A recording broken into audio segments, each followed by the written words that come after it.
Muy buenas tardes a todos.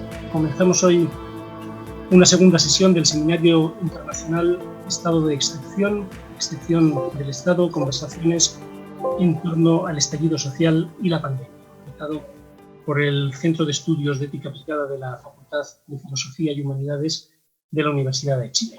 Esta es una transmisión conjunta vía Facebook Live de la Facultad de Filosofía, el Centro de Estudios de Ética Aplicada, Humaniora y el diario digital El Desconcierto. La sesión de hoy se desarrollará también como la primera, con una exposición del ponente a la que le seguirán las preguntas que quieran hacer los participantes. Hoy nos acompaña desde Córdoba, Argentina, el profesor Jaime Rodríguez Alba. Buenas tardes, profesor. Buenas tardes, ¿cómo estás? Un gusto estar acá con ustedes. Igualmente. El profesor Jaime Rodríguez Alba es doctor en Filosofía por la Universidad Nacional de Educación a Distancia, es diplomado en Estudios Avanzados en Sociología por la Universidad Complutense de Madrid, director de la Licenciatura en Administración Pública en la Universidad Siglo XXI, donde es profesor de grado y de posgrado en Ética, y es investigador también en temas de ética aplicada a los cargos públicos en el Centro de Investigaciones Jurídicas y Sociales de la Universidad Nacional de Córdoba. Entre sus últimas publicaciones podemos destacar la gestión ética como herramienta de responsabilización y combate a la corrupción, la aplicación de la ética en el diseño de infraestructuras éticas para las instituciones públicas, la comunidad del juicio reflexionante, bases filosóficas para la creación de comunidades de práctica ética en las instituciones públicas. Estas son las tres más recientes, la última de hecho todavía no ha salido, está a punto de salir, pero podríamos citar algunas más, podríamos referirnos a trabajos tales como competencias éticas para el gobierno abierto y la administración relacional, la ética como subversión del discurso neoliberal, visitando la caverna, el cine como instrumento ético, la misma tesis doctoral tuya, la ética aplicada a la gestión pública, la ética en la sociedad civil, formando en competencias éticas a los servidores públicos, ideología y política en la ética pública, o el mérito y las competencias éticas en la profesionalización de la función pública, por citar algunas. Con esto queda claro no solo la amplitud de tu currículum, Jaime, sino también la especialización en cuestiones de ética pública, de gobierno y ética, formación ética de los gobernantes, gobernanza ética, etc. Y de esto, precisamente, vamos a hablar hoy, de gobernanza ética para sociedades equitativas.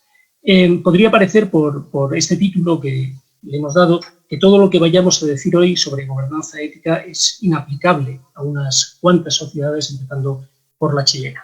En todo caso, vamos a intentar desbrozar el panorama para ver por qué es imprescindible hablar también de gobernanza ética para sociedades inequitativas. Por qué es necesario seguir hablando ahora, en estas circunstancias, de la ética y el gobierno, de la ética y de la administración pública. Y para ello quisiera comenzar con una pregunta muy general. En tu tesis doctoral en ética aplicada a la gestión pública, hablas de la ética pública, de la ética organizacional, de la ética profesional, y dices que la ética en la gestión pública es una ética pública, es una ética relativa a la vida pública en su conjunto. Una ética, en definitiva, que enlaza con la ética política. Y podríamos empezar con esta cuestión amplia y general. ¿Qué es la ética en la administración pública? ¿Cómo entiendes la aplicación de la ética como disciplina al cambio de la gestión pública? O si quieres, ¿con qué cuestiones fundamentales nos encontramos al hablar de la ética en la gestión pública? Para empezar, por ejemplo, ¿de qué ética hablamos? ¿Es posible separar el ámbito público del ámbito privado? Si es posible hacerlo, ¿con qué criterio hacemos esa distinción? O si quieres, para resumir todos estos interrogantes, ¿cómo y por dónde podemos empezar a hablar de la ética pública? Bueno, la verdad que una pregunta, sí, bien amplia y al tiempo Muguerza dice, ¿no?, que toda ética siempre es una ética que atañe al individuo. Entonces la noción de una ética pública parece en ese sentido como pues, algo que contraviene la misma noción de ética. Incluso cuando usamos la palabra ética en nuestro lenguaje cotidiano, solemos automáticamente como diferenciar entre la palabra moral y la palabra ética, considerando que lo ético tiene más que ver con el individuo, ¿no?, y lo moral tiene más que ver con el grupo, ¿no?, con lo social, por decirlo de algún modo, ¿no? Entonces, cuando Muguerza se pregunta, ¿no?, es decir, ¿qué es una ética pública?, ¿no?, recurre a esa idea que viene de Ródenas, ¿no?, que dice: la ética pública es la ética que estudia al individuo en relación, ¿sí?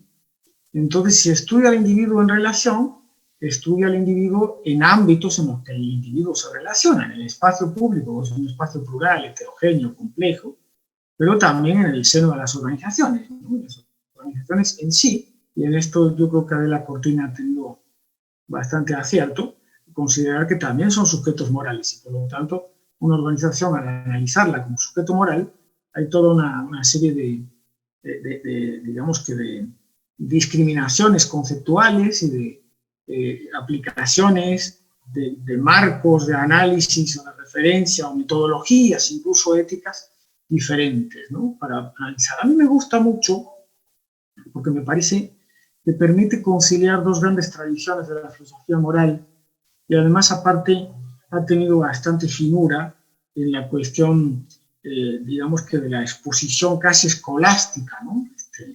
Que Charles Pikes decía aquello de que todo el rigor de la escolástica se perdió y solo queda en el derecho y en las matemáticas. Dice, todo lo demás se convirtió en literatura, ¿no? Es decir, como una especie de uso de los conceptos de manera muy equívoca, etcétera, ¿no?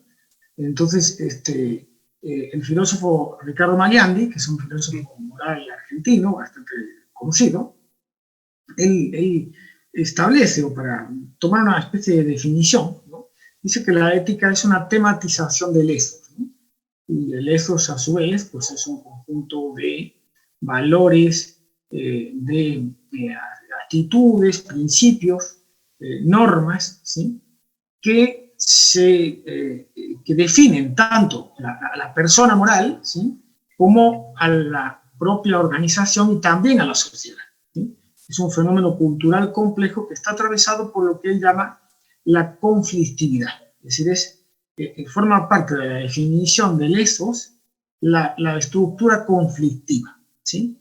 Y él estudia esa conflictividad, entonces él logra ahí, bueno, según algunos filósofos como Guillermo Lariguez, un filósofo acá cordobés, que tuvo bastantes disputas con Magliani, realmente no lo logra, porque él lo que busca es hacer una especie de síntesis, ¿no?, entre la tradición de la ética material de los valores de Hartmann, especialmente, y la ética formal procedimentalista de raigambre kantiana, especialmente de Apel, ¿sí?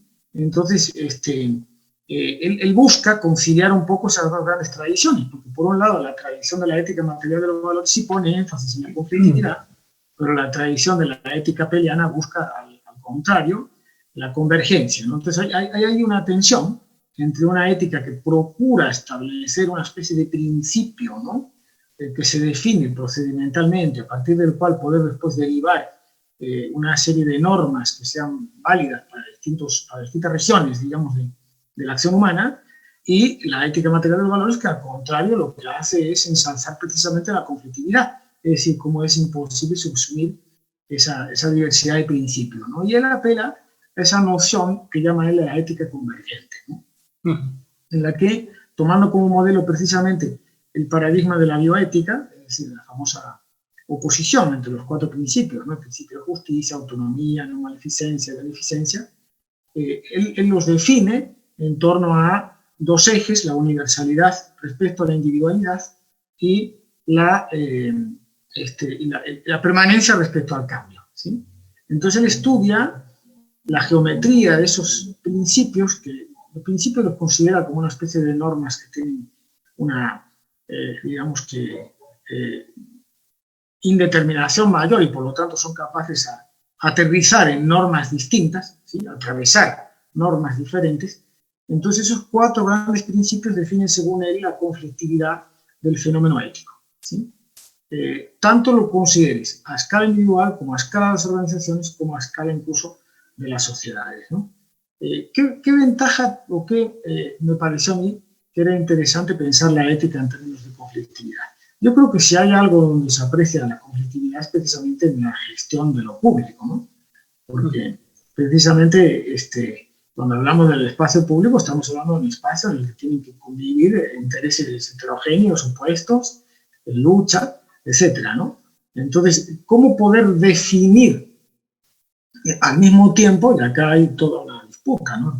Por ejemplo, en ética, en la administración pública, que preguntaba si ahora te cuento un poco de cómo nace ese campo de estudio, ¿no? Pero la corriente, digamos, ética mayoritaria es la corriente que vos estudiaste, el utilitarismo, ¿sí? Es la corriente mayoritaria. Y tiene su lógica, porque cuando alguien gestiona lo público, estás hablando de tener que gestionar recursos escasos para necesidades que no son tan escasas como los recursos, ¿no? Entonces, ¿cómo asignas recursos escasos a esas necesidades? Tienes que establecer un sistema, jerarquizar distintas prioridades, establecer una agenda de gobierno, etc. Entonces, ahí es donde te das cuenta de que existe en el fenómeno de la gestión de lo público en un sentido amplio, es decir, la gestión no solo en la definición, digamos, que de las políticas públicas, sino también en la propia gestión de los recursos públicos, tanto en el momento administrativo como en el político, existe esa conflictividad de manera implícita, ¿no? Pongamos un ejemplo, ¿no? Con una política pública muy concreta, que fue la política pública que se llamó de los trabajadores, de los servidores urbanos, ¿no? Acá en Córdoba, donde yo vivo, hay a partir de los 70, sobre todo, con los procesos de desindustrialización, ¿sí? del país, pues enormes cantidades de población quedaron al margen del mercado laboral y se desarrollaron toda una serie de trabajos de carácter informal, ¿sí? Entonces, entre ellos unos que se llaman los carreros, ¿sí? Yo no sé si en Santiago tienen eso. Los carreros son personas que van con un animal y un carro, y entonces recogen pues desperdicios, etcétera, y en muchos casos esos desperdicios luego los venden a los lugares en los que pues, producen cerdos, ¿no? Las chacras que hay en los alrededores de la ciudad. Claro, ahí tiene todo un problema de salud pública, porque esos desperdicios que están recogiendo están sirviendo de alimento a un animal que sirve de alimento a los humanos, y por lo tanto hay posibilidad de infecciones.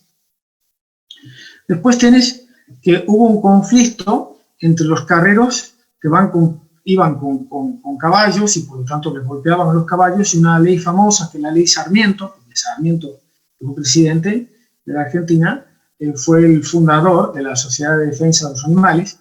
Entonces la ley Sarmiento pues, lo que establece es que no se les puede pegar a los animales. Pues salieron todos los colectivos de derechos de defensa de los animales, defensa de los derechos de los animales, a protestar por la tracción a sangre, etc. Bueno, en ese contexto, digamos, de conflicto en el espacio público, la municipalidad lanzó de manera colaborativa, junto con otras asociaciones del sector de la economía informal, incluso entidades nacionales que trabajan, colaboran y estudian la economía informal, lanzó el programa de servidores urbanos, ¿sí? Pero es una política pública, ¿sí? Ofrecieron sustituir la tracción animal por tracción motorizada. Es decir, dar unas motos a los carreros para que hicieran lo mismo, pero no con animales. Por lo que, pues de algún modo, satisfacían la demanda de los colectivos de defensa de los derechos de los animales, ¿no? Al mismo tiempo, pues había toda una normativa relativa a la gestión de residuos que les obligaba a tener que entregar esos residuos que ellos recibían en determinadas zonas. También entonces había un cierto control sobre un posible problema de salud pública. O sea, pero claro, como no hay tanto dinero para la cantidad de personas que viven de manera informal, ¿sí? Entonces empiezan y establecen el programa que llamaba de servidor urbano, y le pusieron como requisito que había que estar cooperativizado, ¿sí? Pero acá ya tenemos, por ejemplo, una primera tensión, ¿sí? Si una política pública, por definición, tiene que ser una política que sea lo máximamente universal posible. ¿sí? Puesto que, para empezar, se usan recursos de asignación pública, no se puede discriminar o hay que tratar de evitar cualquier forma de discriminación, ¿sí? Entonces, introducir ese sesgo ya es una tensión entre la universalización y la individualización, ¿sí? De la política pública.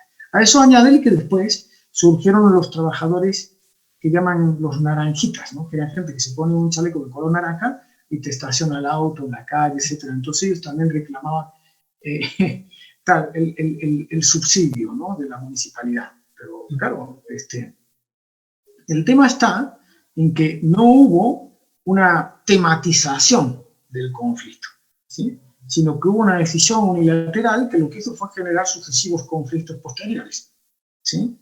Entonces, digamos que la función, a mi juicio, de una ética aplicada a la gestión pública es entender primero cuál es la conflictividad inherente a ese fenómeno, analizarla, explorarla. Para eso existen diversas herramientas desde el punto de vista de la ética, ¿no?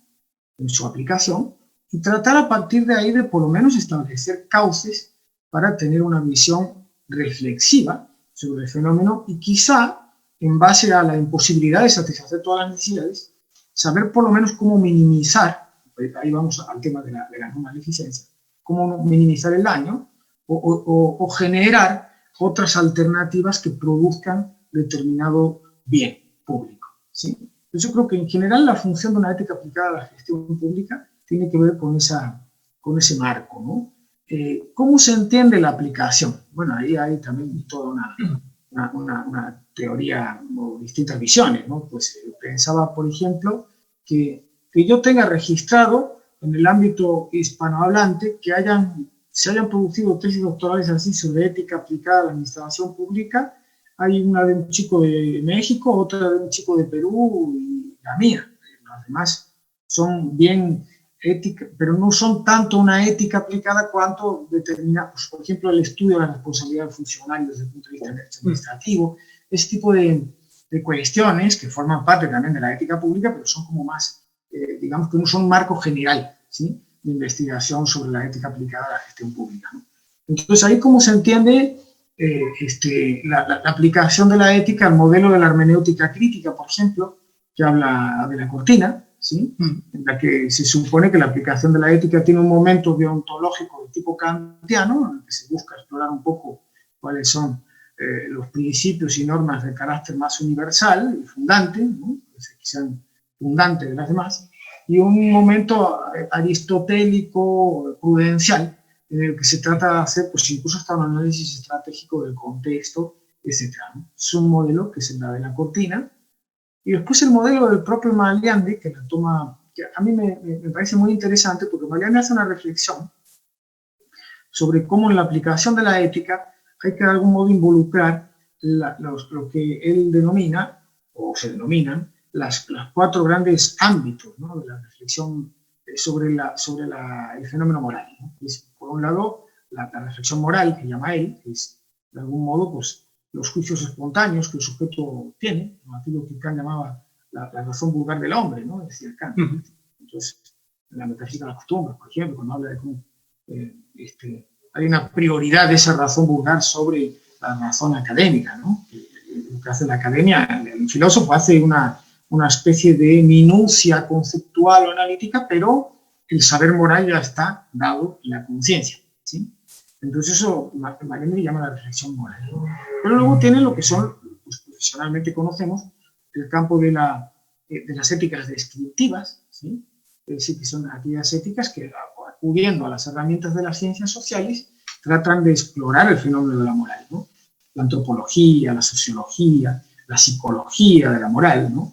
Ahora, por ejemplo, en el terreno de la ética en la administración pública se trabaja mucho lo que llaman las ciencias de la conducta para tratar de entender cómo el sujeto en sus prácticas cotidianas a través de los distintos sesgos, el sesgo social, etcétera, etcétera, responde, ¿no? A las normas con las que tiene que regular su vida profesional, ¿no? Si esto no es una administración pública, ¿no? Entonces es el terreno de las éticas descriptivas, ¿no? Que a mi juicio tiene que ser de algún modo la base sobre la que se pueda sentar la posterior indagación ética, ¿sí?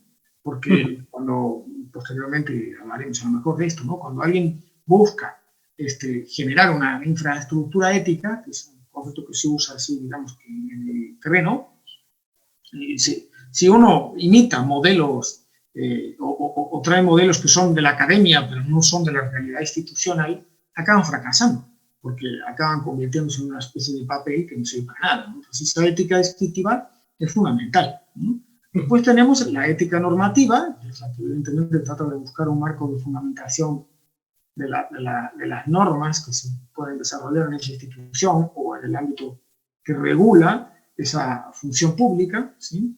Y después tenemos la metaética, ¿no? Que de algún modo pues, se ocupa de tratar de entender y comprender cuáles son los mecanismos de justificación moral y de la argumentación moral, ¿no? Entonces, en ese marco, digamos que el programa de aplicación de la ética es un programa muy vasto, ¿no? Porque exige como tratar de integrar distintos elementos. Y la gran dificultad está en que las instituciones públicas generalmente optan por la vía rápida, que es pues, entender la ética en un sentido puramente, te diría que jurídico. Entonces, bueno, pues vamos a hacer una ley de ética, vamos a hacer un código de ética, ¿sí?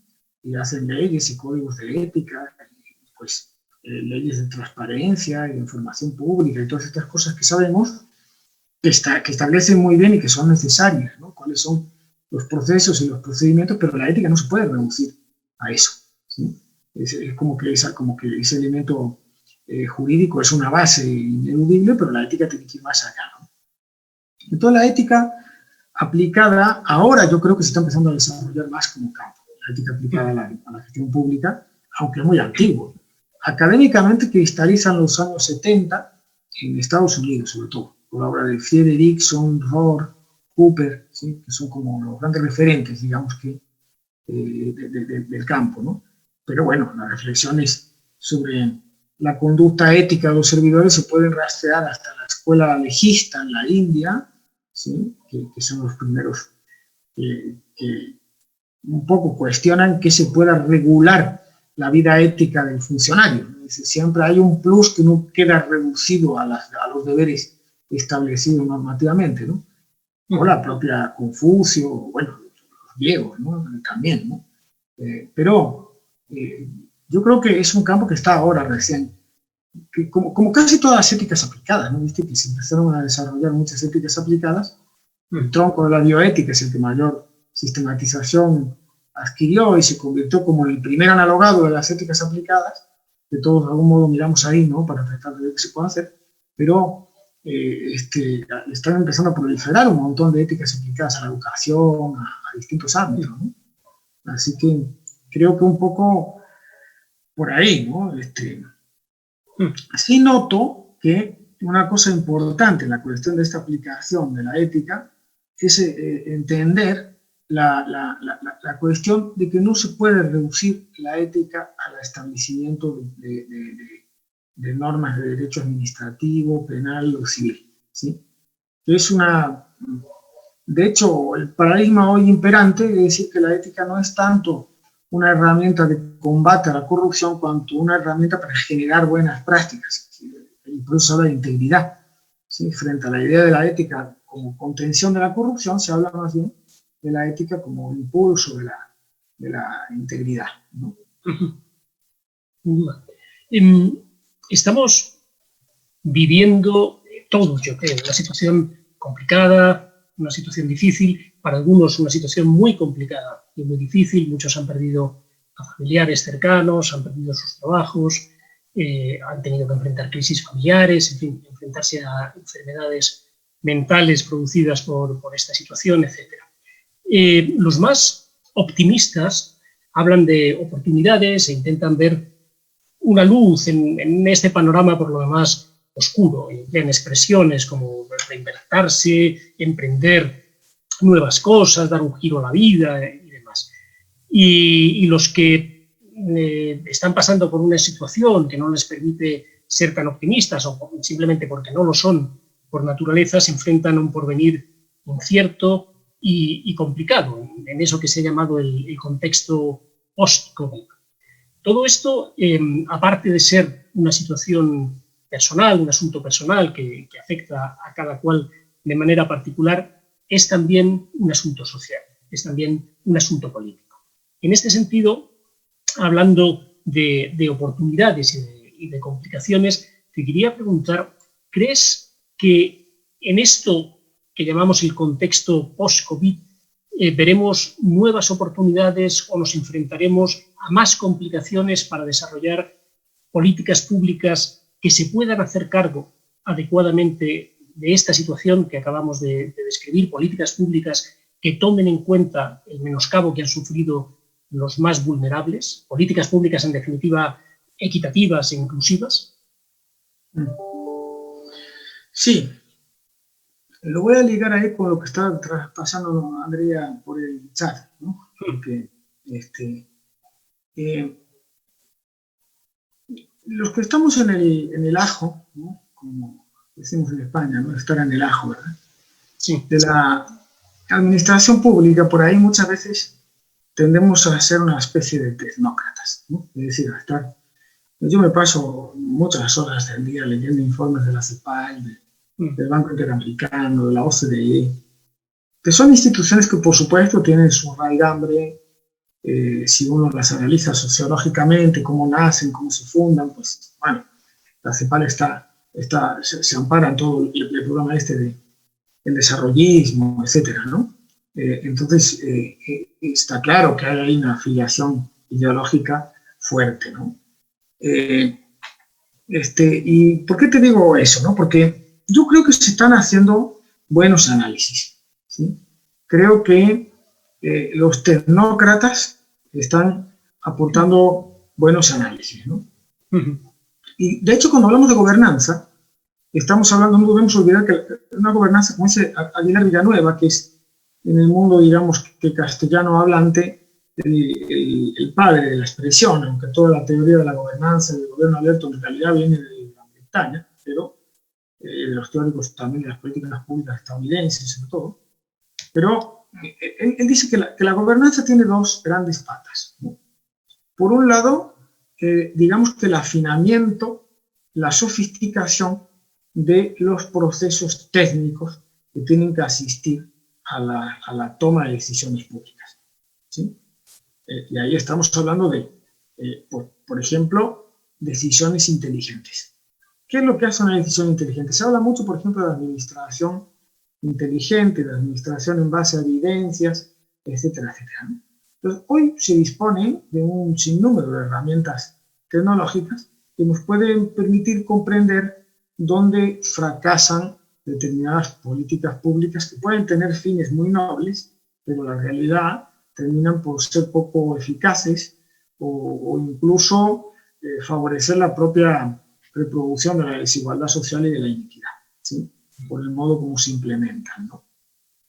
Entonces, por ejemplo, acá en Córdoba hay un programa en Argentina en general, imagino, creo que en Chile también está, es del Banco Interamericano de Desarrollo, del CAF, que se llama Con las manos en la data, ¿sí? Es la pretensión de usar el sistema de inteligencia artificial en el proceso de las políticas públicas, ¿sí? Para tratar de pues, analizar primero en qué, porque cuando se habla de políticas públicas tenemos que ver primero qué es lo que hay, ¿sí? Lo que hay funciona, no funciona, si no funciona, ¿por qué? Entonces hay todo un proceso de análisis de las políticas públicas previas, ¿sí? Para poder definir políticas públicas que subsanen las deficiencias que estas tienen, ¿sí? Entonces ese programa busca, por ejemplo, acá en Argentina es muy aceptada, es una política pública de Estado ya, porque la han reconocido los distintos gobiernos, lo que llama la asignación universal por hijo, ¿sí? Es una política pública de carácter condicional, pero tiene muy pocos requerimientos, muy pocas condiciones que cumplir. Y además las condiciones fueron establecidas con criterios, pues desde el punto de vista utilitarista, más que aceptables, ¿no? Por ejemplo, que los padres tengan la obligación de mandar a sus hijos a las escuelas o que tengan la obligación de ponerle la cantidad de vacunas establecida por el Ministerio de Sanidad. Bueno, solo tiene esa condicionalidad y luego un trámite burocrático que hay que hacer en las oficinas del ANSES. Sin embargo, se sabe que un porcentaje bastante interesante de personas beneficiarias de estos programas lo acaban perdiendo, ¿sí? Y no se sabía muy bien explicar por qué. Entonces ahí uno puede acudir a análisis de tipo psicosocial, ¿no? Incluso pensar en el sentido de que, bueno, pues personas que ya están viviendo y subsistiendo al margen de lo que podemos considerar una vida digna, llega al punto en que ya desprecian su propia existencia, como que les da igual, ¿no?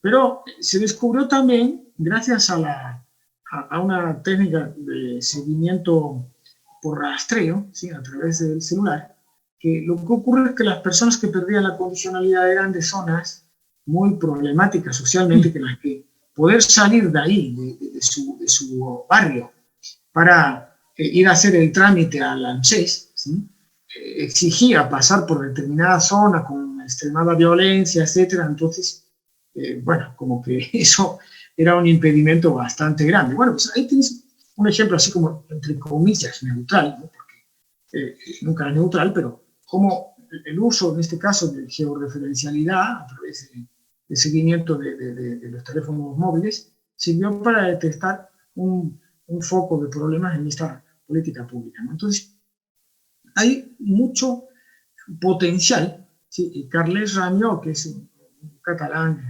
que es un referente en el estudio de la administración pública, tiene bastante estudiado esto, un libro que se llama Inteligencia Artificial y Administración Pública, y otro que se llama Administración Pública 2050, Administración Pública del Futuro, en el que, digamos que los procesos tecnológicos, la smartificación de la administración pública, la gestión pública, pueden ofrecer muchas oportunidades para definir políticas públicas más finas, es decir, que sean capaces de adaptarse a los cambios sociales, a las necesidades sociales e impactar más. Pero, ¿cuál es el problema, no? Bueno, yo soy de los que piensa que cualquier fenómeno tecnológico tiene... no es que, como solemos pensar así espontáneamente, la tecnología es buena pero se hace mal uso de ella. No, los diseños tecnológicos tienen implícitamente una serie de problemáticas éticas en su propia definición, ¿no? Y cuando estamos hablando de inteligencia artificial, bueno, Judith Butler y muchas otras filósofas, y Beatriz Preciado también, ¿no? Pues advirtieron en el famoso libro sobre el coronavirus algo al respecto, ¿no? Es decir, también podemos, después de esta pandemia y como excusa, llegar a sociedades en las que el control social va a ser muchísimo más acuciante, ¿no? Incluso hay un libro que se llama Democracias Robotizadas, ahora mismo no recuerdo el nombre, pero habla de cómo, por ejemplo, en Dubái ya existe un gobernador robot. Pero Dubái es una monarquía feudal. Entonces, ahí la tecnología está sirviendo a, pues, acá un compañero pregunta por el neoliberalismo, pero es que eso es todavía peor, porque eso ya es feudalismo directamente, ¿no? Entonces ya ni siquiera es que haya una noción de los derechos de la persona o del individuo, ¿no? Sino que ya es, pues, a ver cómo controlo a la población, qué es lo que piensan, cuándo, qué es lo que quieren y cómo puedo yo. Entonces, el fenómeno, la ambivalencia tecnológica, creo que es el gran reto que tenemos en la sociedad post-COVID, ¿no? Eso, y después el neoliberalismo, como dicen, por eso quería retomar. Yo no soy, creo que hay que, Gramsci decía aquello de pesimismo de la inteligencia y optimismo de la voluntad. Entonces vamos a hacer como que todo va a ser bueno para no nos quedar en casa deprimidos, ¿no? Pero tampoco no nos vamos a dar cuenta de cuáles son los riesgos que hay y qué es lo que ha salido o lo que está saliendo fortalecido de la actual crisis, por lo que llaman el capitalismo de las plataformas. Y entonces ahí tenemos un montón de problemas añadidos. ¿Quiénes son los que disponen? Los que disponen de los recursos económicos, tecnológicos y competenciales para poder manejarse en ese mundo en el que el valor se va a generar a través de las redes o de las plataformas. Evidentemente, determinado sector de la población, máximo en nuestros países latinoamericanos en los que existen profundas brechas digitales, que son brechas sociales, reproducen las brechas sociales y generan otras nuevas brechas sociales, ¿no? A eso añádele la cuestión cultural, que tampoco es menor, es decir, de cómo estamos generando ciudadanos digitales, ¿no? No existe una conciencia cívica a nivel digital, al contrario, ¿no? Cuando se habla del uso de las redes sociales, etcétera, incluso ahí se habla de las tribus morales, etcétera. Al contrario, es decir, la fragmentación del espacio público todavía mayor, ¿no? Entonces, ahí yo pienso que lo que se está fortaleciendo es el régimen neoliberal, a mi juicio, ¿sí?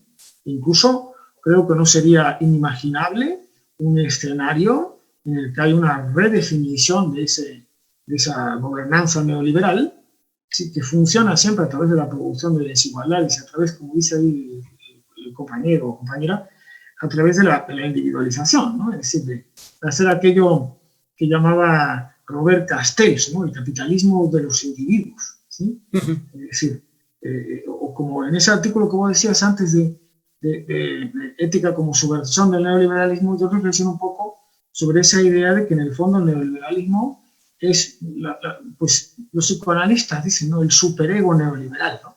Que vos te tenés que enfrentar a tu propia suerte, a tu propia mala suerte, siendo responsable vos de la mala suerte que te toca, como si no existieran estructuras que producen desigualdad y que generan apropiación de riqueza, ¿no? Pensemos en las universidades virtuales, o pensemos en la cantidad de trabajo, como dice Negri, de manipulación cognitiva y afectiva de signos, ¿no? Es enorme la cantidad de valor que se genera ahí y que está siendo apropiada por muy pocos. De hecho, los grandes capitalistas del mundo de las plataformas se han hecho más ricos con la pandemia, ¿sí? Entonces, ¿cuál es la respuesta? Yo ahí la verdad que soy bastante escéptico que debieran tomar los estados frente a eso. A mí se me ocurre, por un lado, lo que la economista que ahora está de moda en Europa, que se llama Mazzucato, llama a ella el estado emprendedor.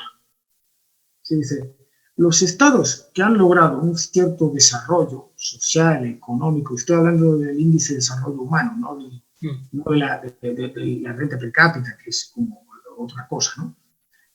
Son estados en los que el Estado interviene en la economía, pero interviene de manera inteligente. Es decir, interviene definiendo sistemas científico-tecnológicos que son complejos, ¿sí? Que no se limitan solo a la variable tecnológica, sino que exploran también, por ejemplo, variables culturales, ¿no?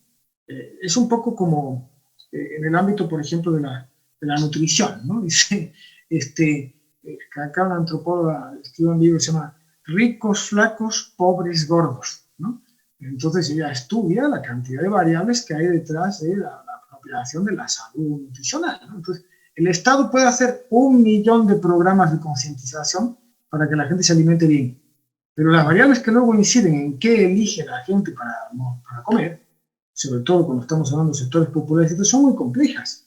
Desde variables que tienen que ver con lo financiero, que los recursos, los nutrientes de calidad, es decir, los no procesados, suelen ser más caros, hasta variables que tienen que ver con lo cultural, ¿no? Que los sectores populares tienden a asociar la grasa y los alimentos poderosos como de mejor calidad que los alimentos menos grasientos, etc. Entonces, acá sucede un poco lo mismo. Con el fenómeno tecnológico ocurre un poco lo mismo, ¿no?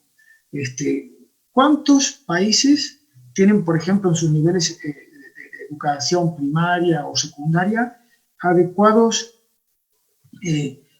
sistemas para formar tecnológicamente a los chicos, a los alumnos?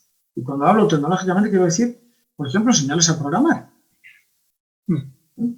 Para mí, creo que la escuela de futuro debería enseñar a los chicos a programar y debería enseñarles también a tener una visión crítica sobre ese fenómeno tecnológico, ¿no? Estoy pensando, estábamos hablando de tecnología, el famoso caso Loomis, ¿sí?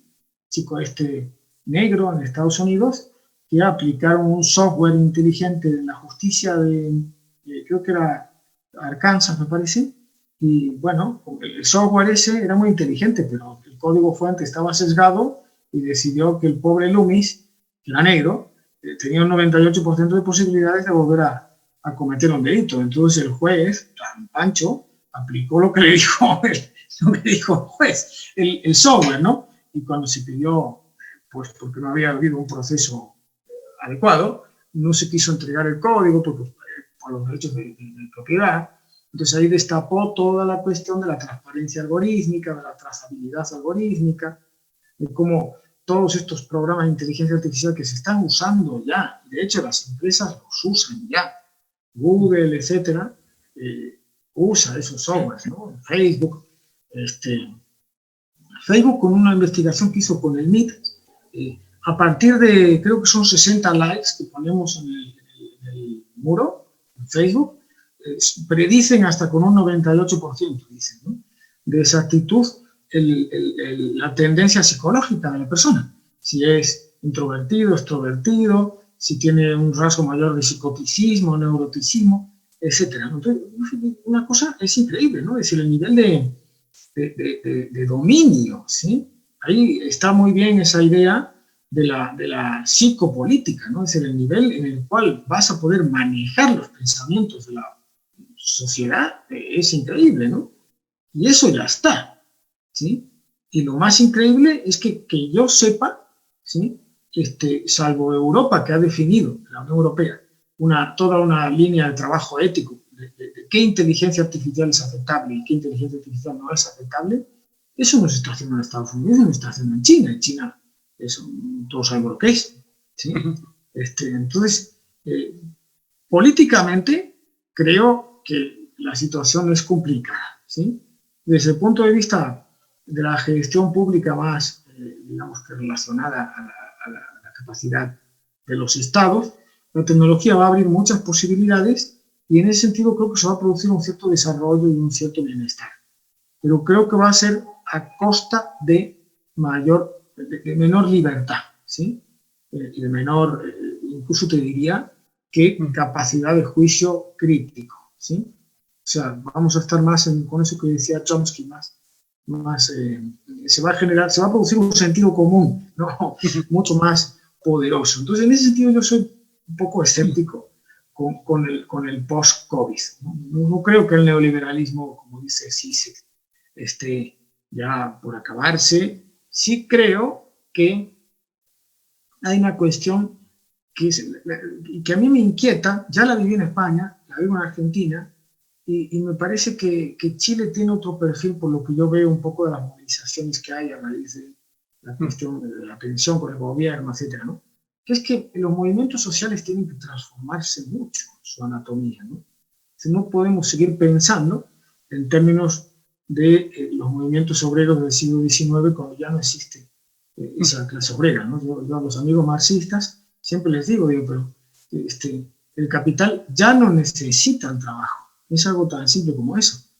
Entonces, porque lo que hace hoy el capital es apropiarse directamente de la riqueza que genera, Marx le llamaba el general interest, ¿no? Es decir, el complejo científico-tecnológico, que no es el trabajo tradicional, porque primero es una producción en red, etcétera, etcétera. Entonces, sobre eso hay muy poco pensado y muy poco hecho. Y creo que los movimientos sociales siguen retrocediendo a modos de reivindicación de derechos que forman parte de sociedades que ya no existen y que dentro de 10 años van a existir menos todavía. Sin duda. Y todos los problemas de la algocracia, de los que habría que hablar también. En fin, te has referido en varias ocasiones ahora a la realidad argentina. Como decíamos al comienzo de la charla, tú eres director de la licenciatura en Administración Pública de la Universidad Siglo XXI. Conoces, por tanto, de primera mano la situación que se vive allí, como nos has contado. Desde tu posición como académico, como ciudadano, ¿cómo crees que se está viviendo esta situación del COVID en Argentina? ¿Cuáles son los aspectos más destacables en el panorama del país vecino? Ahora parece que surgen tensiones políticas sobre la cuarentena. ¿Cómo se están gestionando todos estos conflictos? Sí, una pregunta complicada, sí, porque hay como muchas variables y luego está el tema, digamos que en Argentina hay como una división muy tajante, se acuñó popularmente el término de la brecha. ¿Sí? Que es muy gracioso ese término, porque dice, es que las brechas, pero las brechas sociales siempre existieron, es decir, lo que define precisamente la política es la existencia de las brechas, ¿no? De la divergencia, ¿no? Entonces, no es un problema que existan brechas, es más, el problema es que no existan brechas, porque lo que ocurre es que cuando se dice que no existen brechas, se están tapando, porque hay algún interés hegemónico que es capaz de eclipsar la existencia de los intereses rivales, ¿no? Entonces, cuando no existen brechas, estamos hablando de un Estado de tipo fascista, ¿sí? Que se supone que los diversos actores tienen diversas funciones, es una especie de platonismo, ¿no? Actualizado, ¿no? Cada uno tiene su función en el Estado para que el Estado funcione bien, y si el Estado funciona mal es porque no se cumple con la función. Bien. Pero entonces ocurre que ahora hay bastante movilización, ¿sí? Porque digamos que yo creo que hay algunos, y esto sin posicionarme en contra del gobierno, pero te digo eso porque acá a veces cuando dicen las cosas te dicen, es que esto, entonces eres de los otros, ¿sí? Si dices B, entonces es que estás en contra de A, ¿no? y la cosa es más complicada, ¿no? Creo que el gobierno tuvo bastantes aciertos, bastantes dificultades a la hora de gestionar la crisis. De hecho, ahora mismo hay aproximadamente unos 400.000 contagios y ya estamos en unos 10.000 muertos ya, ¿sí? El problema está en que los servicios de salud pública están saturados, o eso dicen los expertos, pero porque estaban previamente, digamos que, debilitados, ¿sí? Hubo un desfinanciamiento de la salud pública que ha sido transversal a peronistas y macristas, o como lo queramos ver, ¿sí? Porque a eso añádele la especial relevancia que tienen en Argentina las obras sociales de carácter privado, ¿no? Ahora, por ejemplo, los médicos están protestando porque dicen que las obras sociales no están atendiendo enfermedades cotidianas. Ante la emergencia sanitaria por el COVID se ha dejado de atender muchas enfermedades, con lo que no están teniendo un gasto en ese sentido, pero tampoco se está reutilizando ese dinero para hacer un financiamiento de nuevos hospitales, etcétera, ¿no? Evidentemente yo no sé si esto es así o no, pero en cualquier caso esto me habla de la necesidad de transparencia, ¿sí?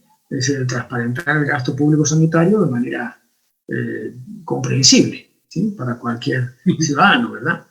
Entonces, creo que eso ha sido un gran déficit en la gestión del coronavirus. De hecho, lo único que se transparentaba usualmente eran los datos de personas muertas, de personas, pero nunca hubo un registro claro de cuántos respiradores hay, por ejemplo. Entonces, el gobernador acá dice, Córdoba tiene 700 respiradores más, sí, pero ¿cuántos había? Porque si había 10, tenemos 710 más. Entonces, es como que eso no hubo una claridad informativa muy grande. Incluso el Centro de Operaciones y Emergencias, que es el que gestiona la crisis acá, pues la propia página que tiene es una cosa delirante. Es decir, uno entra ahí, tiene que andar leyendo documentos en PDF para enterarse qué es lo que están recomendando. O sea, es muy poco amigable, ¿no? Entonces, si uno piensa que eso supuestamente es lo que cualquier ciudadano tiene que seguir para saber cómo poder desenvolverse, pues estamos al horno, porque no estamos pudiendo ver claramente qué se hace, ¿no? Incluso estalló un conflicto que a mí me hizo acordar mucho a eso que Hannah Arendt llama la banalización del mal, ¿no? Y que incluso McIntyre también ha sido, a veces con un poco de perversidad, ¿sí? Llegan a decir que los sistemas burocráticos potencian eso. Yo creo que las burocracias son necesarias, porque son lo que garantizan una cierta estabilidad y una cierta objetividad, neutralidad, etc., ¿no? Otra cosa es que, pues claro, ninguna decisión humana se puede establecer por un protocolo o por una reglamentación, ¿sí? por definición, ¿sí? Y acá saltó un caso que generó mucho malestar cívico. Es un padre que, bueno, pues su hija estaba en un tratamiento de cáncer acá en Córdoba, los pilla la cuarentena, y el padre estaba en la ciudad de Neuquén a unos 3.000 kilómetros, ¿sí? Al sur. Bueno, le dieron un permiso para venir a ver a su hija, que estaba en una fase ya muy terminal del cáncer, y cuando llegó a la frontera de la provincia de Córdoba, les hicieron un hisopado a él y la cuñada que venía con él. La cuñada dio negativa, él dio dudoso, les dieron la vuelta con 4 móviles de la policía, que los acompañó escoltándolos sin dejarles bajarse ni a una estación de servicio, baño, etc., hasta Neuquén, 3.000 kilómetros. O sea, imagínate el dinero que supuso eso, aparte de la... Bueno, y ese fin de semana se murió la chica, ¿sí? El padre se repitió por su cuenta el test allá en Neuquén y dio negativo, ¿sí? Entonces, bueno, la respuesta del gobierno fue salir un policía que estaba a cargo del operativo a explicar que ellos habían cumplido el protocolo que había establecido el COI, ¿sí? Entonces ahí, yo incluso mandé un texto al diario, no me acuerdo si salió o no, finalmente, en el que, pues, bueno, si uno aplica esta idea de la conflictividad, ¿sí? Entre principios éticos, que todos entendemos que si hay recursos escasos, por ejemplo, camas, respiradores para atender, etcétera, evidentemente es un criterio de justicia que no se puede dejar a la gente poner en riesgo ni su vida ni la de los demás, ¿sí? Pero el caso es que en la ciudad, en la provincia de Córdoba, según las autoridades médicas, estamos en un 16% de ocupación de las camas en terapia intensiva. O sea, no hubiera sucedido absolutamente nada porque este hombre hubiera terminado en un hospital. O incluso, si lo quieres decir más pedestramente, le pones un traje de estos especiales de los médicos y le dejan acompañar a su hija en los últimos momentos de su vida, ¿no? Entonces, se actuó pues así tipo Iceman, ¿no? Dice, yo hago lo que me mandan, ¿sí? sin tener juicio y sin tratar de dar una solución un poco más individualizada al problema que planteó, ¿no? Lo positivo es que después se ha sacado, ahora hace unos días, una ley para regular el acompañamiento de las personas en situación terminal con COVID, ¿sí? Precisamente a raíz de la indignación popular que generó esta situación, ¿no? Porque, bueno, todo el mundo se sintió muy dirigido desde el poder político, ¿no? La autonomía ahí no existe, es decir, nadie te da la opción a decir, bueno, yo me quiero contagiar si es necesario, pero yo quiero estar con mi padre, en este caso, ¿no? Bueno, entonces ahí veis un poco que hay una cierta dificultad precisamente con la gobernanza, ¿sí? Y yo creo que eso es una cosa que estoy observando en cómo gestionan desde la propia presidencia de la nación todo el tema, ¿sí? Hasta ahora, por ejemplo, los únicos expertos que cuentan son los epidemiólogos. Es más, cuando se habló, por ejemplo, de los problemas de salud mental o incluso los problemas de salud que está generando esto, el propio presidente salió con unas declaraciones un tanto bruscas, diciendo, yo estoy aquí para cuidar la salud de los argentinos, como si la salud mental no fuera parte de la salud de los argentinos, ¿sí? Y luego a nivel de comunicación política hay también, a mi juicio, determinados errores de comunicación, ¿no? Y no estoy hablando digamos que de la decisión del confinamiento, eso, sino cómo se comunica, ¿no? Expresiones del tipo, tengo el botón rojo para volver a apretar, de este tipo de cosas que además son como muy llamativas, ¿no? Porque el botón rojo uno piensa inmediatamente en la Guerra Fría, ¿no? El botón rojo. Incluso, por ejemplo, el ministro de Sanidad salió a meterse, ¿no? Así con cierta virulencia también, con un neurocientífico que se llama Facundo Manes, forma parte de esta tendencia de las neurociencias al cerebrocentrismo, ¿no? Es decir, a creer que toda la conducta está en el cerebro. Pero bueno, el tipo dijo algo que es real, es decir, hay una pandemia de salud mental, especialmente entre la población adolescente, ¿sí? Entonces el ministro de Salud salió a decirle que era un irresponsable, como decía eso. Ahí te das cuenta que se está rayando el límite del derecho a la libertad de expresión. En una democracia de tipo liberal tiene que ser incuestionado, ¿no? Porque es un poco brusco que el presidente o el ministro salgan a reprender públicamente a un ciudadano que está expresando su opinión.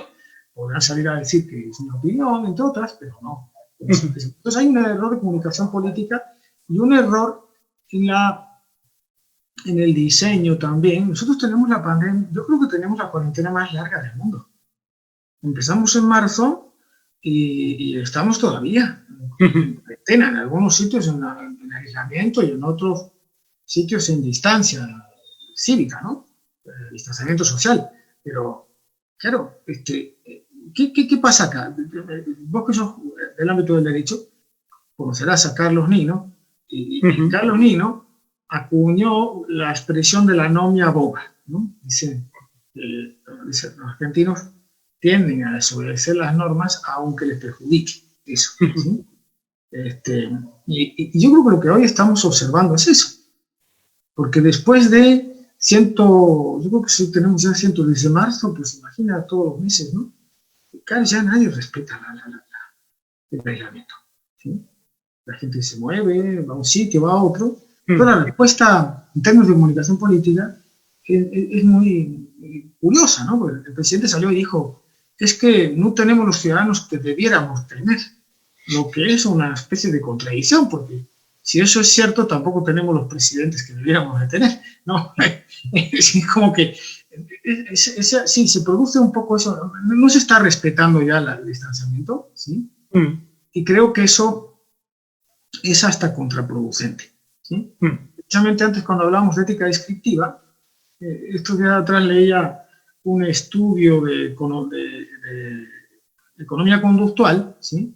De todo este enfoque que llaman de los empujoncitos, etc., ¿no? Y señalaba que no hay mejor cosa para hacer que la sociedad desobedezca que imponerla por la fuerza. Entonces, salir a decir que tenemos el derecho penal detrás y con el artículo 283, cualquier ciudadano que se junte con su familia es un delito. Oh, fíjate qué barbaridad, ¿cómo vas a convertir un delito que alguien se junte con su familia? Además, el presidente en sí no tiene capacidad penal, ¿no? Entonces, una cosa. Entonces, ante ese tipo de situaciones, pues la gente no está cumpliendo la norma, claro. Y yo creo que eso después invitas a la responsabilidad cívica, pero la estás negando.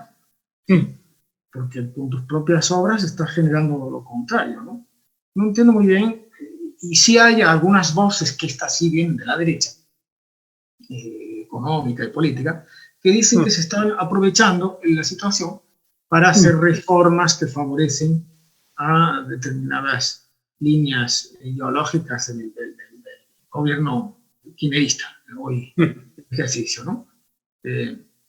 Yo no sé qué realidad tengan, porque eso ya forma parte de la teoría conspiracionista, pero sí creo que quizá no es el momento de hacer una reforma penal, no es el momento por la propia situación, porque no está, el legislativo no se reúne, solo virtualmente. Entonces, ¿qué tipo de liberaciones vas a establecer en esas condiciones? ¿Sí? Pero bueno, yo creo que ahí en Chile también tienen para cortar, ¿no? Sí. Llegan acá, también aprovechan el contexto. Eso es otra, que también lo leí el otro día, ¿no? Cómo están aprovechando determinados... Donald Trump, por ejemplo. Lo primero que hace cuando se decreta la pandemia es, no, toda la guita que poníamos nosotros en la Organización Mundial de Salud, fuera. Todos los compromisos que teníamos en materia de Objetivo de Desarrollo Sostenible con tema climático, fuera.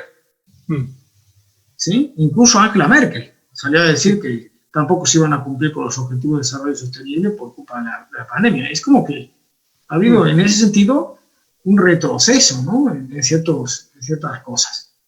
Sí. Hablando de todo lo que puede ser mejorable en toda esta gestión y de la gobernanza ética que mencionabas antes, ¿qué herramientas prácticas se pueden poner sobre la mesa para permitir que los estados implementen medidas de gobernanza ética en los procesos de gestión y de inserción en el ciclo de las políticas públicas? Te lo pregunto porque en tu artículo Visitando la Caverna propones, por ejemplo, que el cine es un instrumento ético. que es en esencia formativo. Y quien dice el cine, dice la televisión, la radio, tal vez. ¿Podría ser esto una herramienta plausible? ¿Existirían otras herramientas? ¿Cuál sería el objetivo de la puesta en práctica de tales medidas? ¿Con qué criterios se podrían decidir entre unas y otras? Sí. Fíjate que eso del cine y de la televisión está bueno, ¿sí? Creo que en Kenia, ¿sí? Había una dificultad con la tendencia poco ahorrativa de los sectores campesinos, ¿sí? Entonces, cuando venía una buena cosecha, pues invertían el dinero en comprarse anillos de oro, collares, disfrutar de la existencia, diríamos, ¿no? Claro, el problema es que cuando después no venían buenas cosechas, pues pasaban hambre, ¿sí? Entonces, desde la Organización de las Naciones Unidas, el Programa de las Naciones Unidas para el Desarrollo y la FAO, etcétera, de los alimentos, etcétera, implementaron un programa de educación financiera, ¿sí? Entonces iban ahí, pues, como nosotros, profesores, a explicarles la importancia del ahorro y no sé qué, no sé cuánto, de la manera más didáctica posible, pero pues no tenían mucho impacto, ¿sí? No alteraban mucho las decisiones de las personas, ¿no? Hasta que se les ocurrió que ¿por qué no hacían una telenovela? ¿Sí? Entonces resulta que hicieron una telenovela en la que el personaje pues era un tipo alegre que, bueno, un tipo, todo el mundo lo quería porque era pero era un desastre. Entonces su familia terminaba pasando hambre a consecuencia de sus actitudes, ¿no? Bueno, pues resulta que eso tuvo un impacto mucho más grande que todos los programas formativos, financieros, etcétera, ¿no? Yo creo que si hay algo que... Primero, la racionalidad práctica es racionalidad y por lo tanto supone la reflexividad, ¿sí? Pero no podemos desconocer que eso que dicen hoy la neuroética, etcétera, no es menor. Es decir, aquello de Kahneman, ¿no? El sistema rápido y el lento, ¿sí? Entonces, tendemos a procesar la información por sistemas que son muchas veces inconscientes. Entonces respondemos a través de sesgos, de pensamientos automáticos, de marcos de pensamiento bastante restringidos y damos respuestas ante eso, ¿no? La ética lo que tiene que trabajar es con precisamente poder, de algún modo, por eso a mí me gusta esa idea del juicio reflexionante, ¿no? Que habla Ferrara y que hablan otros, sí, Hannah Arendt también y Kant, ¿no? Es decir, la idea de cómo, bueno, que haya un análisis de la situación concreta lo más minucioso y detallado posible, ¿no? Pero eso es costoso, entonces no se puede abusar de eso, ¿sí? Eso sirve para determinadas situaciones en las que, por ejemplo, una herramienta muy interesante es, que se aplica además a distintos ámbitos, es enfrentar a la persona a situaciones de conflicto, hipotéticas o reales, ¿no? Entonces, por ejemplo, una situación de conflicto de interés, pongamos, la ley regula o tipifica cuáles son las situaciones en las que hay un potencial conflicto de interés y cómo diferenciar entre un conflicto de interés real y uno aparente, ¿sí? Bien, la ley establece todo eso, pero la ley por sí sola no se aplica y muchas veces el que tiene que aplicar la ley no la aplica pues porque el que está ahí forma parte de su equipo y entonces él cree que es una persona que va a hacer las cosas bien, o porque directamente como en su equipo son todos muy íntegros y muy buenos servidores públicos, pues nadie va a equivocarse con una cosa así y de repente se filtró. No sé si me estoy explicando.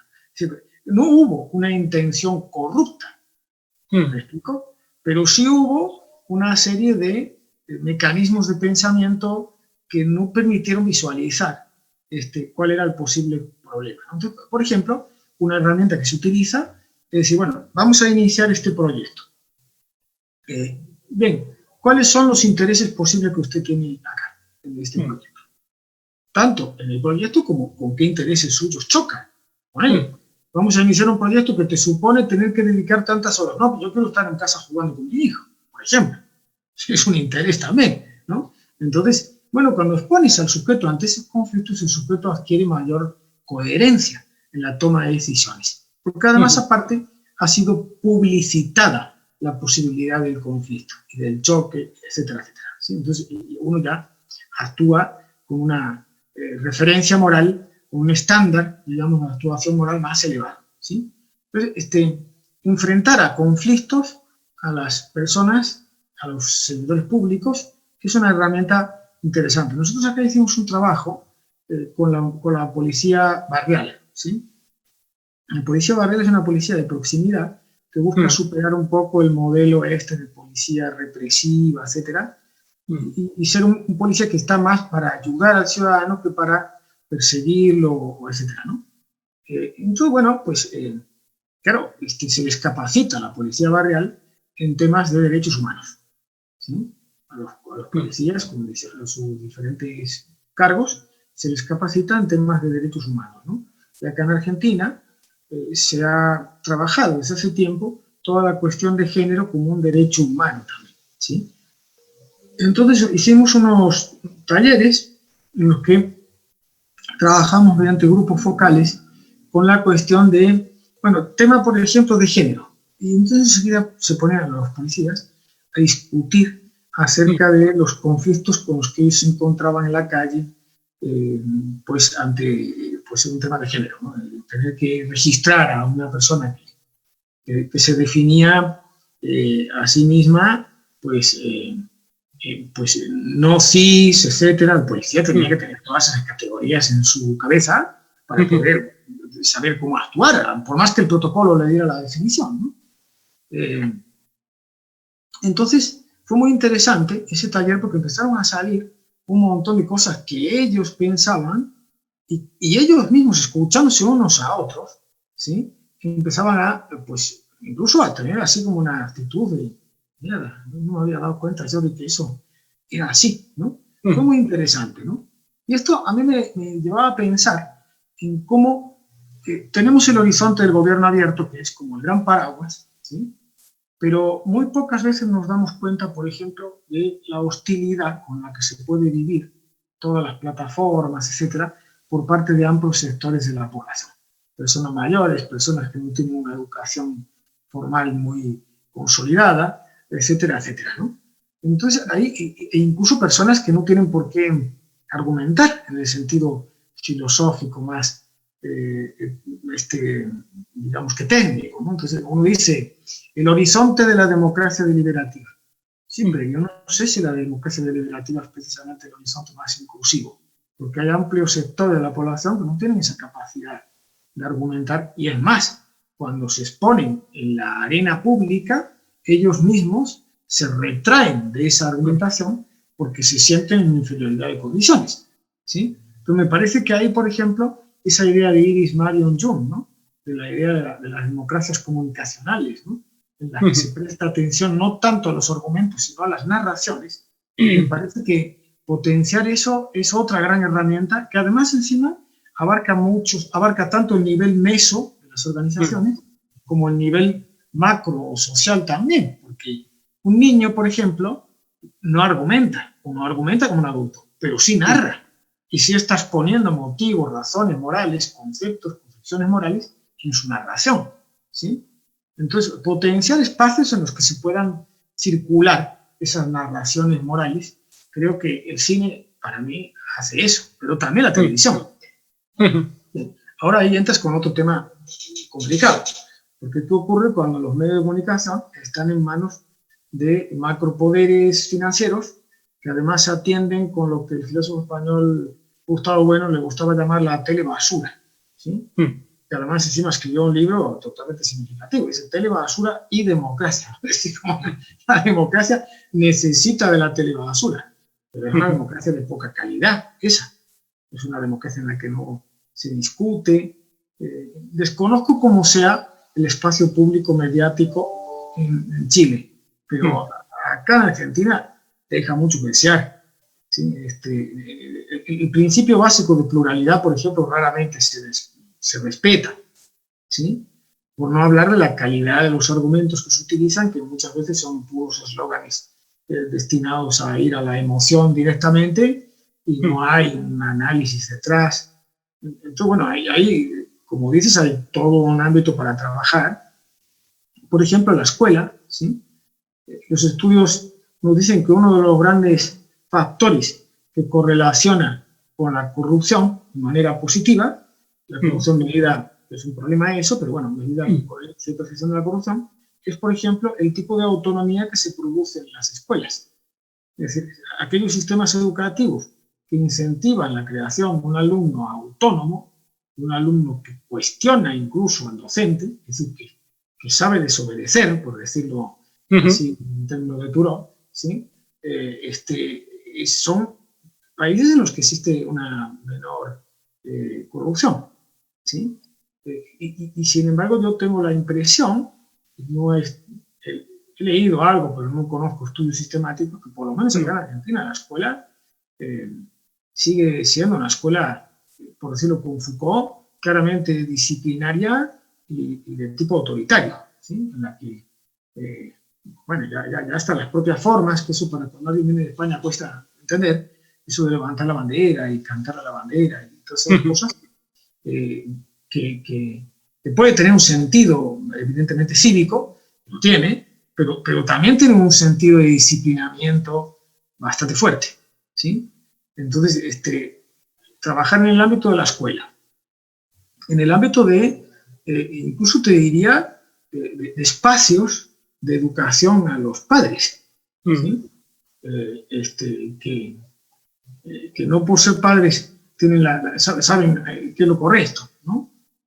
Eso ya Sócrates me decía aquello de si la virtud la enseñara a los padres, el hijo de Pericles no era tan vicioso como es, ¿no? Entonces, los padres no necesariamente tienen, hay una serie de herramientas que además no son tan difíciles de crear, ¿sí?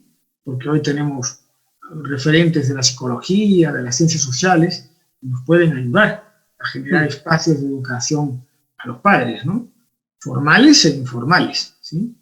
Después, en el seno de las propias instituciones, el desarrollo de los marcos de integridad institucional, ¿no? Es una herramienta que busca cómo hacer que los códigos sean instrumentos vivos. Ahí tenemos el trabajo de nuestro amigo Checho en el País Vasco, que es impecable, la famosa red vasca de gobernanza ética, que lo han hecho muy bien, yo creo que son un ejemplo, ¿no? Entonces, cómo poder hacer que esos códigos se puedan adaptar a las realidades de la gestión, porque en la gestión pública existe necesariamente el conflicto, ¿no? Eso, pero incluso a nivel de la propia organización pública, ¿sí? Ya no, tendemos a pensar el conflicto como el elemento político, pero también la propia administración, bueno, primero la administración es política siempre, ¿sí? Pero también la propia administración comporta esos elementos de conflictividad, ¿no? Por ejemplo, ¿cuáles son el tipo de liderazgo, ¿sí?, que se construye en el seno de las instituciones públicas? ¿Sí? Si tenemos modelos jerárquicos, tradicionales, chocan con esta necesidad de relacionalidad. La idea de gobernanza hace alusión sobre todo a la relacionalidad, ¿sí? Pero, bueno, después la cuestión política. Acá en Argentina, por ley, los partidos políticos tienen que desarrollar programas de capacitación, ¿sí? Bueno, acaba siendo una red para que los amigos ganen unos mangos capacitando a los otros amigos que trabajan en los partidos y después no se habla de nada, ¿no? Entonces, bueno, yo creo que el Estado ahí sí tiene la obligación, ¿sí?, de tener una supervisión sobre esos sistemas de capacitación, ¿no? Un modelo alemán, por ejemplo, que funciona a través de las grandes fundaciones, que son financiadas y controladas públicamente, pero creo que tiende a generar por lo menos la posibilidad de que desde diferentes aristas ideológicas exista, pues eso que Chantal Mouffe llama el mismo común, ¿no? Para que el antagonismo sea agonismo y no antagonismo, ¿no? Entonces, ahí tienes todo un ámbito también de trabajo, ¿no? Es decir, la ética pública en ese sentido tiene como un montón de ámbitos de aplicación, ¿no? En las organizaciones, a nivel cívico. Bueno, daría para mucho más, pero creo que ya estamos Sí, un poco... se nos acaba el tiempo. Me gustaría hacerte algunas preguntas que nos han mandado los participantes, aunque nos quede de poco tiempo, pero para contestar, aunque sea brevemente. Una de ellas dice lo siguiente: ¿de qué dependerá que las transformaciones tecnológicas del futuro deriven o no en prácticas y regímenes de corte autoritario? ¿Qué otros factores ajenos a la tecnología podrían contribuir a esto? ¿Qué rol le cabe a la reflexión ética en estos aspectos? En fin, esto da para extenderse todo lo que quieras y más, pero en fin, te pido una respuesta breve en la medida que sea posible para poder hacer alguna otra pregunta. Sí, yo creo que ¿de qué depende? Bueno, para empezar, el fenómeno tecnológico siempre es un fenómeno social, ¿sí? Entonces, yo creo que Marx se equivocó mucho cuando consideraba que el desarrollo tecnológico iba a generar por sí las condiciones para una sociedad más igualitaria, ¿no? Socialista o como le quieras llamar, ¿no? Porque eso es la famosa hipótesis del determinismo tecnológico, es decir, supone que la tecnología en sí comporta valores de igualdad y de progreso social. Y lo que ocurre con la tecnología, para mí la mejor definición del fenómeno tecnológico es el rasgo de la ambivalencia, ¿sí? Yo no creo que la tecnología se desarrolle para dominar, ¿sí? Yo creo que aquí habría que aplicar un poco esa visión de los campos de Bourdieu, ¿no? Es decir, cada campo de acción humana tiene sus propias reglas y su propia lógica, ¿sí? Que luego hay homologías estructurales, como dice él, ¿no? Que hacen que el campo económico con los campos culturales vayan generando determinadas tendencias y de repente quien tiene, pues acumula mayor capital económico, también acumula mayor capital cultural o en otros ámbitos, pero eso no puede llevarnos a pensar que no exista autonomía en la lógica que rige ese campo, ¿sí? Es decir, no podemos explicar, por ejemplo, el campo literario en términos de económicos, puramente, ¿sí? O el campo artístico, en general, ¿no? Porque hay unas reglas, dice las reglas del arte, que no se reducen a lo económico, lo que no quiere decir que no tengan, insisto, homología con esas mismas reglas en el terreno económico, ¿sí? Porque en el fondo todos los campos funcionan con la lógica de la diferenciación y de la desigualdad, o de generar procesos de acumulación del valor que en ese campo es el determinante. En el campo académico, por ejemplo, los títulos, ¿sí? Entonces, ahí todos los que estamos en el campo académico somos conscientes de las sutilezas con las que son más valoradas los textos que se escriben en inglés, a pesar de que pues nosotros no leemos. Si quieres impactar en un país latinoamericano, pues no escribas en inglés, escribes en castellano, que es lo que más lee la gente, ¿no? Pero sin embargo se te valora por escribir en inglés, porque está en el ranking y las revistas tienen ahí todo un poder. Bueno, entonces, con el fenómeno tecnológico, yo creo que pasa un poco eso, ¿sí? Lo que ocurre es que ahora estamos asistiendo a la cuestión de la concentración, ¿sí? De la innovación en el terreno tecnológico. Y creo que el gran problema es que los estados democráticos, de corte liberal, por supuesto, se han quedado rezagados en eso. Porque como han considerado que todo lo tecnológico tenía que entrar para las empresas, pues no se han ocupado de desarrollar una tecnología, y cuando la vienen a regular es tarde, ya, ¿no? Sin embargo, hay regímenes como el chino, que precisamente por el famoso capitalismo de Estado que dicen, invierten muchísimo en el desarrollo tecnológico porque están descubriendo que es una herramienta fabulosa para controlar y mantener a la población disciplinada y limitada, ¿no? Entonces, ¿de qué depende? Del régimen político previo, claro. Es decir, si el régimen político previo es autocrático, la tecnología va a estar al servicio de esa autocracia. ¿Existe posibilidad de que la tecnología en un régimen autocrático esté ahí? Claro, pero ¿qué está pasando en China con los activistas hoy por hoy? ¿sí? Que hay varias denuncias, ¿no? Desaparecen o tienen que fugarse. El caso de Hong Kong, por ejemplo, es ilustrativo, ¿no? Hong Kong se subleva pero porque también tienen redes quizá más consolidadas, ¿no? Y en el caso, por ejemplo, de los países latinoamericanos, el tema está en que en lo que decíamos antes, en que los movimientos sociales tienen un carácter muy fragmentario. Y yo en eso creo que Negri tiene razón. Es decir, ningún poder, ¿sí? Instituido va a generar por sí algo que tenga un impacto de mayor igualdad, ¿sí? Si no hay un antagonismo, como dice él, ¿sí? Y ese antagonismo tiene que venir de los movimientos sociales. Y la ética, para mí, tiene ahí pues, la función que le corresponde a toda filosofía moral, ¿no? Que es la de tener una visión crítica, una distancia respecto a lo inmediato, analizar cuál es el tejido de ideas que existen detrás de las distintas posturas, etcétera, ¿no? La ética en sí no es una herramienta política, ¿no? Pero sí puede convertirse, ¿sí? O generar, por lo menos, ciertas tendencias políticas. Sí. Otro participante nos dice: es interesante pensar en las proyecciones que va a tener en los movimientos sociales el uso intensificado de las redes que se ha dado en estos tiempos de pandemia en un contexto político tan agitado como el chileno.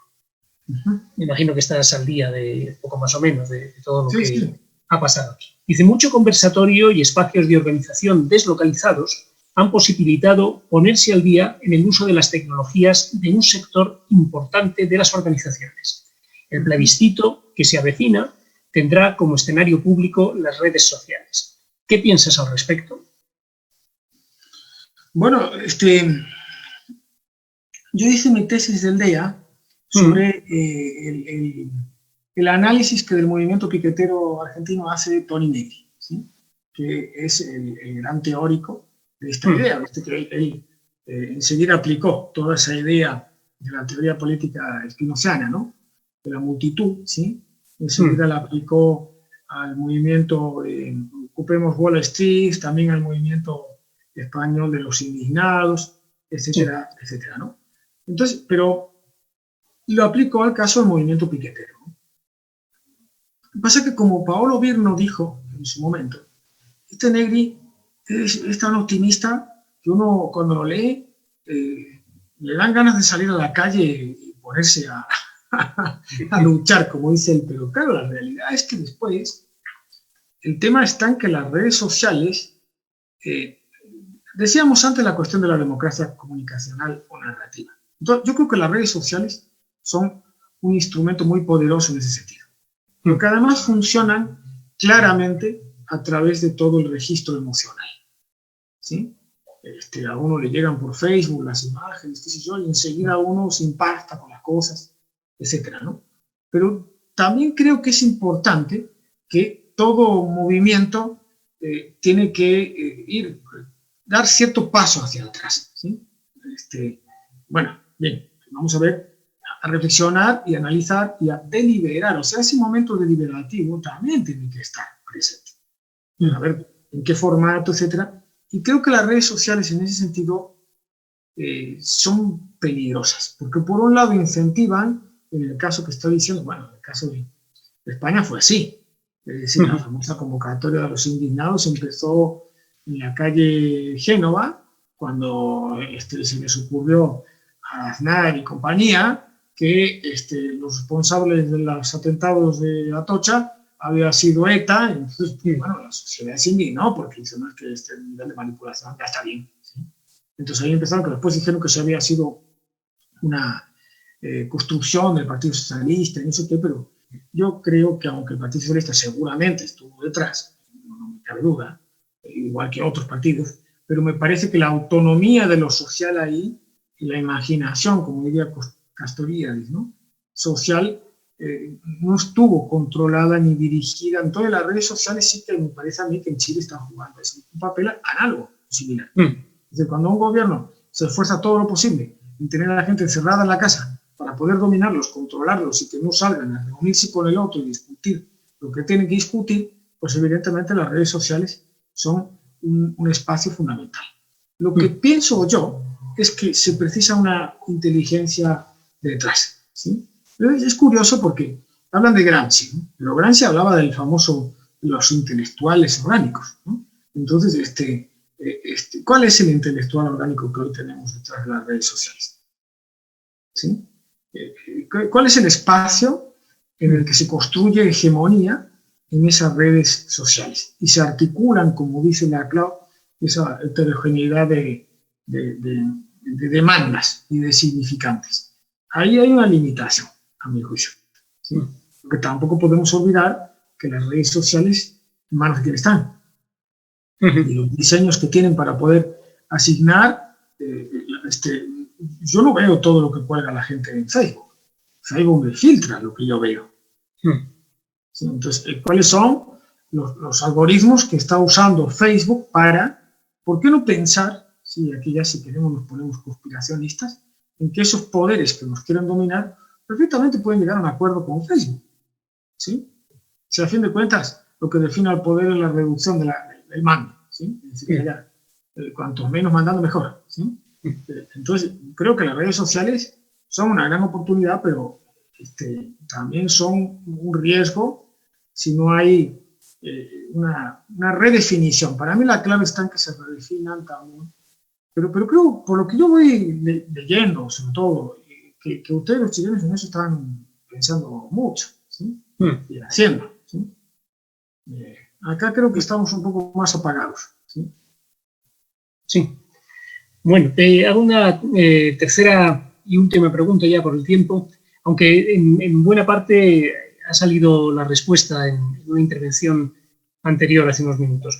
Dice así: en el contexto de una potencial superación del paradigma neoliberal, con su énfasis en la individualidad como centro de la producción de sentido, ¿qué clase de convivencia social y de reflexión ética puede vislumbrarse para las próximas décadas del siglo XXI? ¿Seguirá predominando lo individual o se ampliará la reflexión hacia lo colectivo? ¿Predominará uno sobre otro ámbito? Sí, ahí a mí me gusta mucho un libro de Jorge Reisman, ¿sí? Que es un filósofo de la Universidad Autónoma, creo, ¿sí? Y matemático y poeta, es uno de estos personajes medio renacentistas, ¿no? Que se llama La habitación de Pascal, ¿sí? Es un libro muy interesante, ¿no? Entonces, y se subtitula, dice, Ensayo para una ética y una política de la autocontención, ¿sí? En ese libro, que es un libro que ya tiene sus años, él está muy en el paradigma del decrecimiento, ¿sí? ¿En qué pone énfasis? Porque, bueno, cuando hablamos de neoliberalismo estamos hablando de algo que tiene una definición. Yo digo que el neoliberalismo lo definen los que están en contra del neoliberalismo, ¿sí? Pero no existe una definición positiva del neoliberalismo, porque de hecho ninguna corriente económica se llama a sí misma de ese modo, y cuando escarbas un poco en quiénes son los pensadores neoliberales, que llaman neoliberales, pues no es lo mismo Milton Friedman que Hayek, que von Mises, pues son, o que Marshall, Jevons, son diferentes, ¿no? Pero hay algunos rasgos importantes. Primero, considerar que existe una racionalidad económica insular, una racionalidad económica que funciona aisladamente de otro tipo de racionalidades que pesan en la toma de decisiones del sujeto, ¿no? Entonces ahí, por ejemplo, toda esta idea de la microeconomía, ¿no? De que el sujeto, que la construcción esta de la noción de la soberanía del consumidor individual, ¿sí? Que a través de su racionalidad decide qué es lo más conveniente. Entonces, si decide mal, es porque su racionalidad era deficiente. En lugar de entender que eso que llaman decidir mal, lo que ocurre es que probablemente valoró otras cosas que no entran dentro de esa racionalidad, ¿sí? Entonces, porque ahí está la antropología económica, qué sé yo, te enseñan a entender el fenómeno de la conducta económica de las personas de manera más compleja, ¿sí? Entonces, para mí el paradigma neoliberal se supera a través de eso que llama Reisman las éticas y las políticas de la autocontención. ¿En qué trabajan? Bueno, trabajan primero, fíjate que cuando los neoliberales salen a hablar de la necesidad de renovación ética, etcétera, porque ellos también hablan de ética, ¿no? Siempre hablan de austeridad, del valor de la austeridad, ¿sí? Pero inmediatamente ahí empiezas con que esa austeridad es una especie de recriminación moral. Un poco como en España con la crisis de las hipotecas, ¿sí? Que enseguida se salía a decir, no, pero que la gente es responsable porque eligió tener...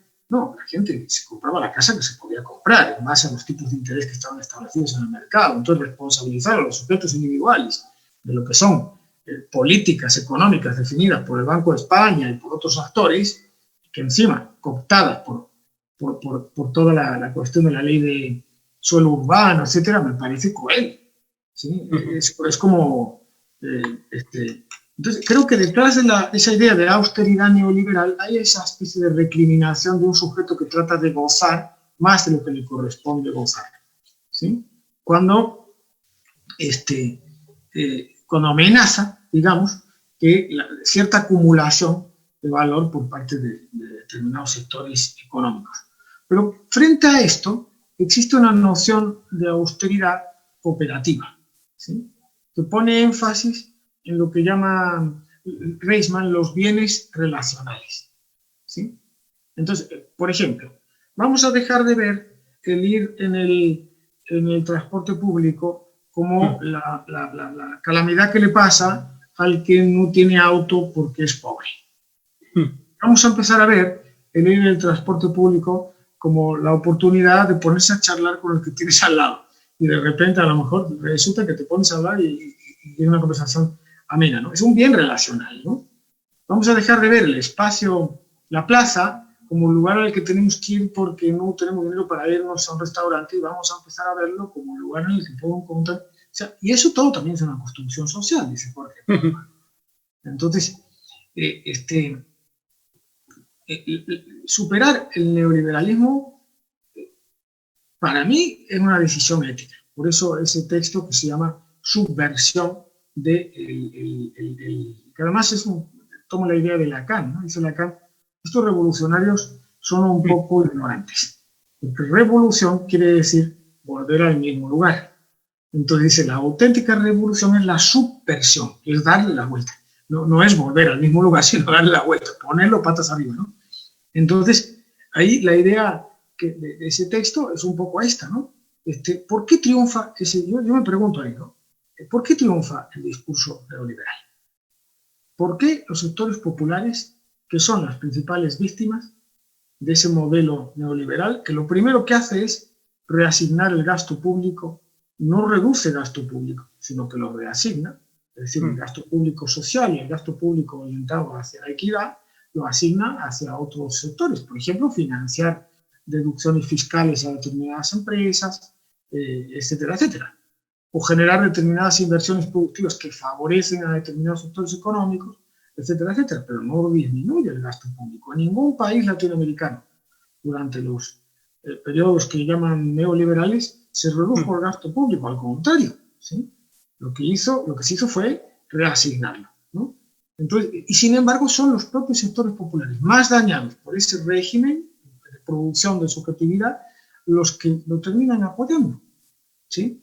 La visión tradicional es la visión de sí, pero es que la dominación que se produce a través de los medios de comunicación, etc. Y yo no creo que se pueda negar que existe toda una cuestión ideológica detrás de los medios de comunicación, ¿no? Pero creo que hay algo ético detrás también, ¿no? Que es la cuestión de que el sujeto moral, digamos que atribuye dignidad a su autonomía, o comprende, por eso está tan ligada la noción de dignidad con la noción de autonomía, ¿sí? Y la autonomía es la capacidad de hacerse cargo de sí mismo. Entonces, ese discurso neoliberal, aquí Jorge Alemán, que es un filósofo y psicoanalista, le llama el superego neoliberal, ¿sí? Ese superego neoliberal tiene mucho éxito, porque le ayuda al sujeto a encontrar un espacio en el que él puede por lo menos ser dueño de su vida, frente a un mundo que le quita esa posibilidad, ¿sí? Pero ¿cómo lo hace? A través de la estrategia de la individualización, eso que llama Manuel Castells, El capitalismo de los individuos. Es decir, de aislar al sujeto de la red social y del entorno social en el que vive y en el que se produce a sí mismo, ¿no? Por eso me parece que esa idea de, bueno, no necesitamos gastar tanto para ser felices, no necesitamos endeudarnos para ser felices, ¿sí?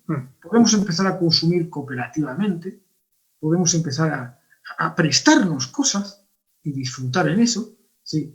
Es algo que de hecho me parece que ya se está haciendo. Sí, creo que de hecho la pandemia de algún modo está también incentivando la economía colaborativa y otro tipo de racionalidades en ese sentido, ¿no? En eso sí creo. El tema es que, digamos que Ulises, ¿no? Habrá que ponerse los tapones en las orejas para cuando pase esto no nos vuelvan a seducir con los mismos cantos de siempre, que yo es para mí quizá el reto más grande que tenemos, ¿sí? Así que... Así es. Bueno, habría mucho más que hablar sobre todos estos temas y podríamos ir enlazando unos temas a otros, pero tenemos que poner punto final.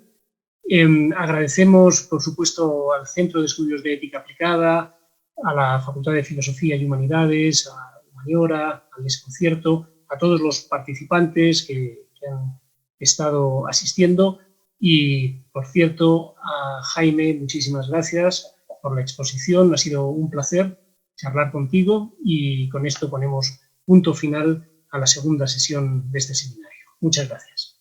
Bueno, muchas gracias, Íñigo, a vos por este espacio amable como siempre, y muchas gracias también al Centro de Éticas Aplicadas y a la Facultad de Filosofía por darme la oportunidad de poder compartir con vosotros, ¿no? Espero que tengamos más posibilidades, porque para mí también es muy rico, ¿sí? Sin duda. Espero que en algún momento se generen, pues incluso posibilidad de tener más horas y más horizontal, ¿no? Porque sí, siempre en estos es como hay cierta cuestión de que uno tiene que hablar más, ¿no? Sí. Está bien, sí. Sí. Y que no sean virtuales, que podamos ir de un lado a otro, mucho más agradable. Sí, estamos a un paso. Por eso. Es complicado. Muchas gracias. Un gusto. Igualmente, un placer. Chao, chao. Chao.